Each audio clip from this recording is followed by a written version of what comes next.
Municipal కార్మికుల సమస్యలు పరిష్కరించాలని గుంటూరులో మున్సిపల్ కార్మికులు నిరసన సమ్మె చేపట్టారు. శనివారం దీక్ష శిబిరానికి సిపిఐ మాల్యాద్రి పాల్గొని మద్దతు పలికారు. అనంతరం ర్యాలీ నిర్వహించారు. మాల్యాద్రి మాట్లాడుతూ మున్సిపల్ కార్మికుల ఉద్యోగాలను పర్మనెంట్ చేయాలన్నారు. రాష్ట్ర ప్రభుత్వం మున్సిపల్ కార్మికులు గత 11 రోజులుగా సమ్మె చేస్తూ ఉంటే సమస్యలు పరిష్కరించాల్సిన రాష్ట్ర ప్రభుత్వం పోటీ కార్మికులను పెట్టి కార్మికుల్ని భయభ్రాంతులకు గురి చేసే ప్రయత్నం చేస్తూ ఉంది. దీన్ని తీవ్రంగా ఖండిస్తూ ఉన్నాం. ఇప్పటికైనా ప్రభుత్వం వారు ఇచ్చిన హామీలనే అమలు చేయమని అడుగుతున్నాం తప్ప కొత్త హామీలు కొత్త కోరికలు ఏం కోరటం లేదు. ప్రభుత్వం ఇచ్చిన హామీ సమాన పనికి సమాన వేతనం ఇస్తామని చెప్పేసి ఎన్నికల మేనిఫెస్టోలో పెట్టారు.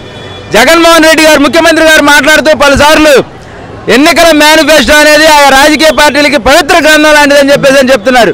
మరి ఆ పవిత్ర గ్రంథంలో ఉన్నటువంటి ఇచ్చిన హామీల్ని అమలు చేయకపోతే వారిని అధికారం నుంచి దూరంగా పెట్టాలని చెప్పేసి చెప్తున్నారు. మరి ఏం చేసిందంటే మాట తప్పం మనం తిప్పనని చెప్పేసి అన్న ముఖ్యమంత్రి మున్సిపల్ కార్మికులకు ఇచ్చినటువంటి హామీల్ని అమలు చేయకుండా 4.5 సంవత్సరాలుగా కాలయాపన చేస్తూ ఉన్నారు. గత్యంతరం లేని పక్షంలోనే మున్సిపల్ కార్మికులు సమ్మె చేయడం జరిగింది. ఇప్పటికైనా ఇచ్చిన హామీలు అమలు చేయాలని, లేకపోతే రాష్ట్ర వ్యాప్తంగా మొత్తం నిత్యావసర సేవలైనటువంటి మంచినీరు, వీధి దీపాలు వంటి ఎమర్జెన్సీ సేవలను కూడా నిలుపుదల చేస్తామని చెప్పేసి ప్రభుత్వాన్ని హెచ్చరిస్తా ఉన్నాం.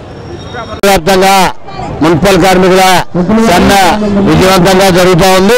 దాంట్లో భాగంగా గుంటూరు నగరంలో కూడా మంచిగా మరి కార్మికులందరూ కూడా విధులకు మానుకొని మరి దీక్షల్లో పాల్గొంటూ ఉన్నారు. ఏదైతే డిమాండ్లు ఉన్నాయో మరి కనీస వేతనం 26,000 ఇవ్వాలని, కాంట్రాక్ట్ కార్మికుల్ని పర్మనెంట్ చేయాలని, సిపిఎస్ని రద్దు చేయాలని ఈ డిమాండ్లన్నిటితో జరుగుతున్న మరి ఈ నిర్వాధిక సమ్మె పూర్తిగా కొనసాగితే ఇప్పటికే 3 సార్లు మంత్రులు చర్చలు జరిపారు. ఆ చర్చలు ఏదైతే ఉన్నాయో ఆ చర్చలు ముగించి వెంటనే కార్మికులు మళ్ళీ నాయకులను చర్చలు పిలిచి వాళ్ళు ఏదైతే మన డిమాండ్లు చెప్తా ఉన్నామో ఆ డిమాండ్లన్నిటికి సంబంధించి జీవోలు ఇవ్వాలని, జీవోలు ఇవ్వకపోతే మరి సాధ్యం కాదు కాబట్టి వెంటనే జీవోలు ఇవ్వాలని డిమాండ్ చేస్తూ ఉన్నాం.